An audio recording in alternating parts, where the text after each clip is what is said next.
kika ce kada zubar mana da mutunci? Na saboda me yasa? Aisha Humaira hadima ga shahararren mawakin siyasa a Najeriya Alhaji Dauda Kahutu Rarara ta nuna hali mai kyau a ƙasar Saudiya. Aisha Humaira ne ta nuna irin yadda ta ɗauki rayuwarta a ƙasar ta Saudiya. To jama'a barkanku da yau, barkanku da sake kasancewa da mu a cikin sabon shirin. Idan yau ne ka fara zuwa wannan tashar tamu, ka manta ka daure kana na subscribe sannan ka like don ci gaba da samun shirye-shiryen mu cikin lokaci. Ga dai labarun ɗaya bayan ɗaya. Shahararren jaruma daga masana'antar Kano kana hadima shahararren mawakin siyasa a Najeriya Alhaji Dauda Kahutu Rarara wato Aisha Humaira.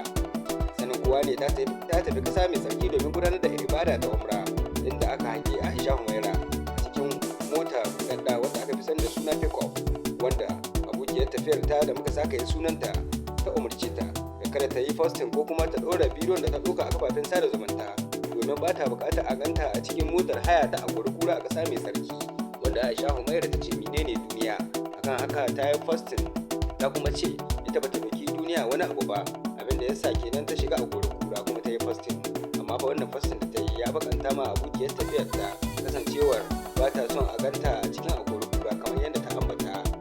Kura dai mota ce buɗaɗɗa ta ɗaukar kaya, wadda aka hangi jarumar Aisha Humaira da kuma kawarta a cikin motar, wanda suka nuna cewa ko kuma ta nuna cewa ba komai bane kasancewar ta shiga motar, sai dai kawarta din tare da ita a motar ta nuna rashin jin daɗin ta.